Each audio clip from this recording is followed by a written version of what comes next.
سب اپنے بچوں کو اسکول میں بھیجتے ہیں علم حاصل کرنے کے لیے، تو علم کو جذب کیسے کیا جاتا ہے؟ تو علم کو جذب اس وقت کیا جاتا ہے کہ جب ہم علم کو علم کے شہر سے جوڑ دیں۔ علم کا شہر جو ہے یہ ہمارے آقا نبی پاک صلی اللہ علیہ وسلم ہے۔ میں ایک عمل کرتا ہوں جو میں نے آپ کو 2 باتیں بتائی ہیں، آپ اگر مائیں اپنے بچوں کو ایک چیز سکھا دیں، یہ چیز سکھا دیں، تو آپ دیکھیں گے کہ آپ کے بچوں کا، آپ اپنے بچوں کی لکھائی دیکھیں گے، پڑھائی دیکھیں گے، ان کی بات کرنا، ہر چیز میں ان کا آپ دیکھیں گے کہ ان کا جو علم ہے، جو ان کے اندر ادب ہے، جو اخلاق ہے، ہر چیز زیادہ ہو جائے گی۔ اور بڑا آسان سا کلیہ ہے، اور وہ کلیہ یہ ہے کہ بچے کو جب بھی آپ گھر سے اسکول تک بھیجیں تو اس کو کہیں کہ درود شریف پڑھتا ہوا جائے، اور درود شریف پڑھتے ہوئے اسکول کے دروازے پہ کھڑا ہو کے بچے کو یہ کہنا چاہیے کہ میں نے اے اللہ جتنا درود شریف پڑھا ہے اس کو آقا دو جہاں حضرت محمد صلی اللہ علیہ وسلم کے حضور پیش کرتا ہوں، اور بارگاہ رسالت میں اس چیز کا اقرار کرتا ہوں کہ ہمارے آقا نبی پاک صلی اللہ علیہ وسلم علم کا شہر ہے اور حضرت علی اس کا دروازہ۔ یہ بات کرنے کے بعد بچے کو یہ بتائیں، اور ٹیچرز بھی یہ لازمی کریں کہ بچے نے یہ دعا کرنی ہے کہ میں علم کے شہر سے علم کی خیرات مانگتا ہوں، وہ علم مانگتا ہوں جو دلوں کو روشن کرے، جو سوچوں کو پاک کرے، لکھنا پڑھنا ان صلاحیتوں میں اضافہ کرے۔ اور حضرت علی جو علم کا دروازہ ہے، میں اس اسکول کے دروازے کو نسبت دیتا ہوں حضرت علی سے، اور ان کی اجازت نگاہ اور توجہ سے داخل ہوتا ہوں۔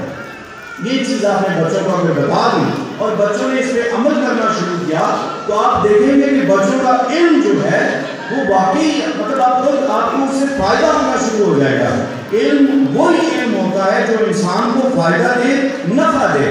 آپ دیکھیں ایک چیز آپ سے پوچھتا ہوں کہ دیکھیں ہم بچوں کو اسکول میں بھیجتے ہیں، ہم کہتے ہیں nursery prep first second third fourth matric پھر یونیورسٹی، لیکن بابے بھولے شاہ نے بڑی عجیب بات کر دی۔ بابے بھولے شاہ کہتے ہیں علم و بس کریں و یار سانو ایک الف درکار، پڑھ پڑھ شیخ مشاہد کے نامے بے علمانو لٹ لٹ کھامے تینوں کیتا علم خوار علم و بس کریں و یار۔ بابا بھولے شاہ کہتے ہیں کہ علم صرف کتنا میں نے سیکھنا ہے، صرف الف سیکھنا ہے، اور بزرگ یہ کہتے ہیں کہ ہر انسان کی ایک قیمت ہوتی ہے، اور انسان کی قیمت یہ ہے کہ اس کو خدا کی کتنی پہچان ملے۔ یہ ایک چیز ہوگی۔ دوسری چیز قوم کے لیے جو ہے کہ میں نے 25 سال معذور بچوں کے ساتھ کام کیا ہے، تو معذور بچے پیدا کیوں ہوتے ہیں، بچے نالائق کیوں پیدا ہوتے ہیں، بچے لڑائیاں کیوں کرتے ہیں، بچے بات کیوں نہیں سنتے؟ آپ کو اس چیز کا کبھی فہم ہو کہ بچے بات کیوں نہیں سنتے؟ تو اس کی ایک چیز ہے جو میں نے 25 سال میں سیکھا، تو 25 سال کا ایک جملہ ہے جو آپ کے سامنے پیش کرنا چاہوں گا، وہ یہ ہے کہ ماں کے الفاظ اور تصورات بچوں میں منتقل ہو جاتے ہیں۔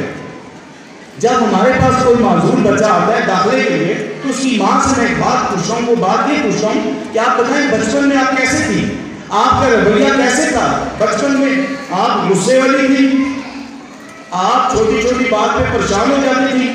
اگر ماں ایسی ہے تو بچوں سے کبھی بھی نہ رکھے گا کہ وہ ٹاپ کریں۔ سب والدین کو ایک ان کے پاس ایک چیز ہوتی ہے کہ بچہ نمبر زیادہ لے کے آئے، آپ ذہانت کو نمبروں سے پیمائش کبھی نہیں ہوتی۔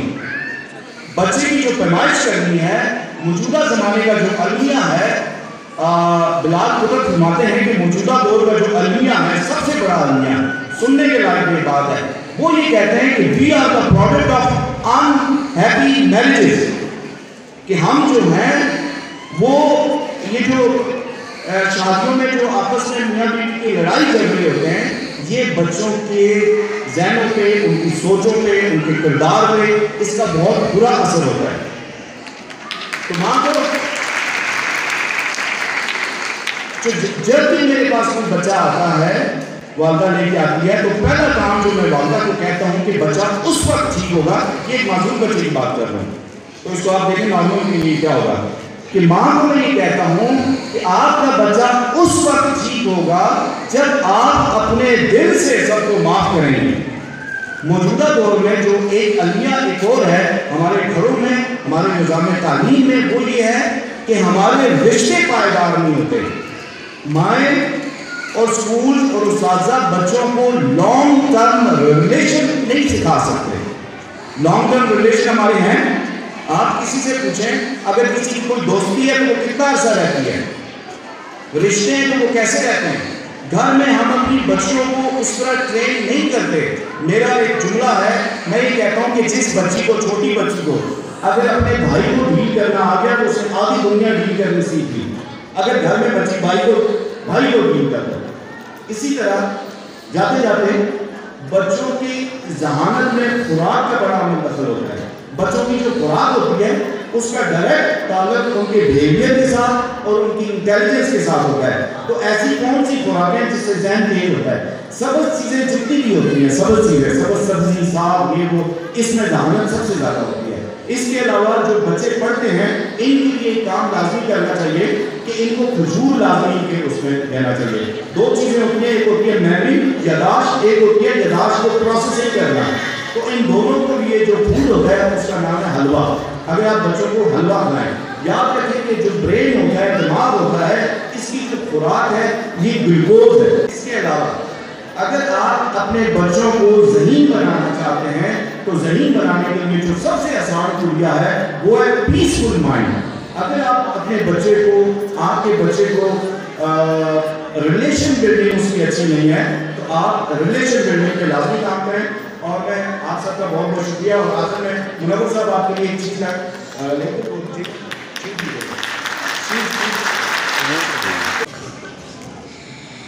بتائی تھی کہ آپ نے اپنے بچوں کو جو سکھانا ہے, نبی پاک صلی اللہ علیہ وسلم جو علم کا شہر ہے, تو آپ نے ہمیشہ علم کے شہر سے خیرات مانگنی ہے. کبھی آپ اپنے بچوں کو یہ بتائیں, آپ کو اگر والد کو بچہ دبا رہا ہو یا والدہ کو پاؤں دبا رہا ہو تو بچے کو کیا دعا کرنی چاہیے.